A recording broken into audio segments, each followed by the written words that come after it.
All right, Stephen King, you're my second favorite author of all time, but now it's time for me to roast all of your books. Starting with Carrie, the one your wife literally had to dig out of the trash. Salem's Lot, your unoriginal ripoff of Dracula that kicked off your fetish for having your main characters be writers. The Shining, the one that Stanley Kubrick made a better, scarier version of. Fight Me. Rage. I don't even have to roast this one. You already took it out of publication. The Stand, the one your editors made you cut out 100,000 words in order to get it published. The Long Walk, the one where you figured out how to cash in on the deaths of hundreds of innocent children. The Dead Zone, my all-time favorite Stephen King book, a true masterpiece. But why in God's name is the audiobook narrated by James Franco? Firestarter. I would roast this book, but clearly Charlie McGee has already set this book on fire. Roadwork, the one where nothing happens. Cujo, the one your drug-addled brain doesn't even remember writing. The Running Man, the one where a man tries his best to win a lot of money on a demented dystopian game show. Wait, is this Squid Game? The Gunslinger, the first book in the Dark Tower series, which is so jarring it comes with the asterisk that you must read book 2 before you decide to quit the series. Christine, the book that showed us that nerds can become just as big as douchebags as jocks. Pet Cemetery, the one where a doctor, for some strange reason, decides to buy an old house next to a dangerous road, possibly the most unrealistic aspect of this book. Cycle of the Werewolf, the one that basically kept Gary Busey's acting career going in the 80s. The Talisman, the one where Stephen King and Peter Straub got together to write the world's scariest horror novel, but instead created the worst fantasy book of all time. The Eyes of the Dragon, the one where the main character is saved by none other than tissue paper. Thinner, the one where you take fat shaming to a whole other level. It, the one where a group of preteens band together with a turtle to defeat an otherworldly being. Also, Child Orgy, the drawing of the three, the second book in the Dark Tower series. This book is just a pure lobstrosity. Also, Cocaine, Misery, the one where you basically write your worst nightmare and get paid to do so. The Tommyknockers, the one you wrote about an alien invasion and somehow managed to make it incredibly boring and tedious. The Dark Half, a very underrated Stephen King novel with such a dumb, silly, stupid premise. The Stand, the 1990 uncut version, the one where you decided to go back and publish it how you originally envisioned it because, hey, you're Stephen King and you can kind of do whatever you want. The Wastelands, book 3 in the Dark Tower series, the one where you have a group of people fight a giant mechanical bear, and yet somehow that's not even remotely the weirdest scene in the book. Needful Things, a fantastic novel with a laughably silly ending. Gerald's Game, the one where you decided misery only having 2 characters was too much, so you decided to write a book with only 1.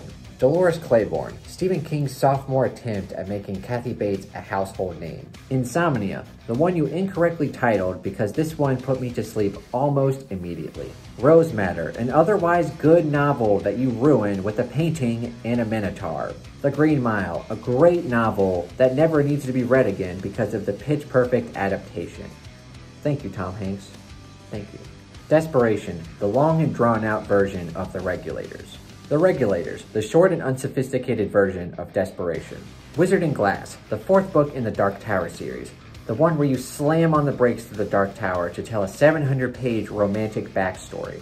Bag of Bones, the one where your fans finally got tired of you using writers as your main characters. The Girl Who Loved Tom Gordon, the one about the little girl who gets lost in the woods just before the era of smartphones and tracking systems.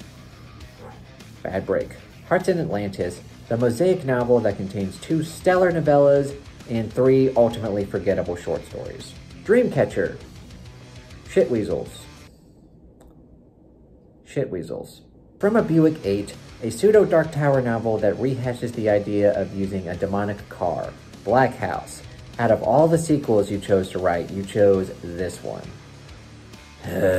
Wolves of the Kala, the one with the giant backstory that no one cares about. Song of Susanna, the 6th Dark Tower book that ultimately gets very meta in a very egotistical way.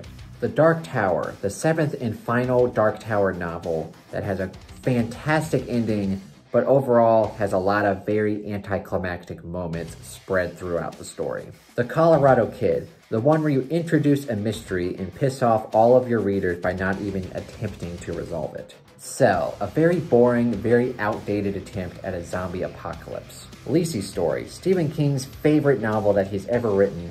Ironically, no one's favorite Stephen King novel. Blaze, a trunk novel that he wrote in the 70s and decided to go ahead and publish it in 2007 because, hey, you're Stephen King. Why not? Doohickey, a novel that you wrote in the setting of Florida because your subconscious was suddenly trying to convince you to retire.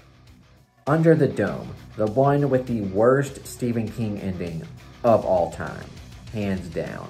11/22/63, the one where you ruin a perfectly good premise of time traveling to prevent the JFK assassination by writing hundreds of pages of unnecessary romance. The Wind Through the Keyhole, a perfectly good fairy tale that adds very little to the actual Dark Tower story.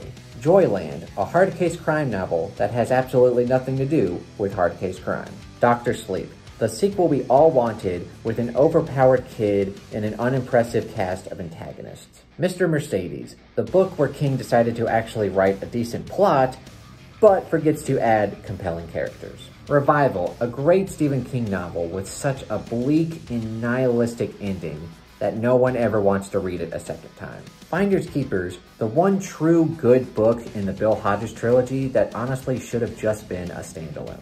Why was this not a standalone? End of Watch, the one where you spoil the ending to the entire trilogy in the title. Gwendy's Button Box, a book that when it was originally published, I refused to pay full price for, so I drove to Barnes & Noble, read it in its entirety, and left. True story. Sleeping Beauties, the one where a 70-year-old man tries his best to tackle feminist themes and ultimately fails. Elevation, the one you charged full price for a glorified short story that has no real conflict. Boring one-dimensional characters. It should have never been published in the first place. It's a disgrace on your legacy, and I'm ashamed to even own it! Calm down.